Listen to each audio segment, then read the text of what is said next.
Hey, it's Mike Ames here. Now, I know the title of this blog is How to Get Round Gatekeepers, but that was a little bit of a kipper rouge, as we French speakers say, because a red herring, just in case you hadn't figured that out. But actually, I'm going to just give you a little tip on that in a minute. But before I do that, I want to change your perception about gatekeepers, right? Because most people who are looking to sell see gatekeepers as being an obstacle.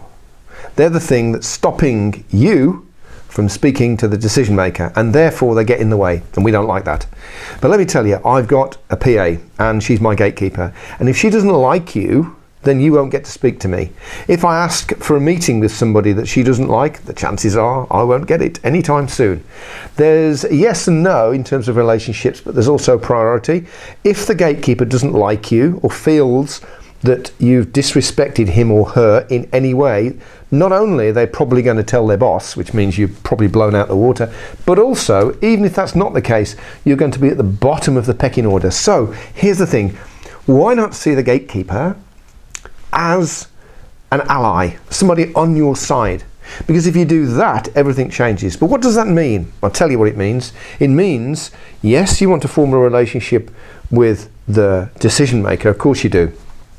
What I'm saying is you should also focus on forming a one-to-one personal relationship with the gatekeeper, right? So all the things that you would do to create relationships, establish rapport, affinity, understand a little bit about them outside of what you're doing on a work basis, have a joke with them, be charming, be courteous, all of those things you do to the gatekeeper. Take time out for them. So it's not just can you put me through to, begin to establish a relationship with the gatekeeper and make it as strong and as personal as you can. Now, some people won't do that, which is fine. Give it a go. If it doesn't work out, on to the next. But almost everybody responds well to courtesy and interest. Okay, so also, if you get the relationship to a certain level, you know, if the rapport's there, a bit of banter, that kind of thing, then we have a gazillion national days. Did you know, for example, there are 2 national chocolate days, July the 7th and October the 28th.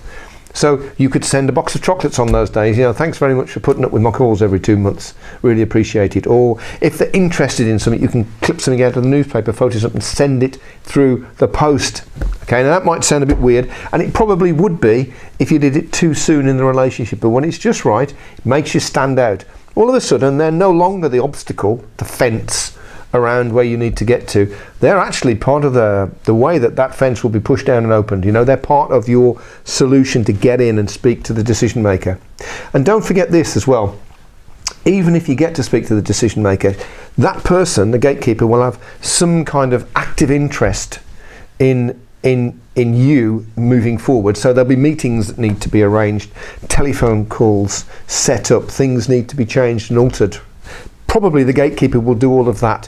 The better relationship you have, trust me, the more likely you are to come out on top. So invest time and effort and a little bit of your creativity into establish that relationship, and I tell you, everything will change. Now, having said that, I did say that I would help you to get round the gatekeepers a little bit. And one of the things that you can do is to ring outside of hours. Pretty obvious, I know, but most gatekeepers, or many of them at least, work 9 till 5, you know, 9 till 5:30. So in sales, we have things called hot times, where you would ring to not only get through to the decision maker, but also they're more likely to have a little time to spend with you. And that's from 20 past 8 in the morning to 10 to 9. And in the afternoon, it's 20 to 6 to 10 past 6. So it's an hour of hot time a day. You can ring then.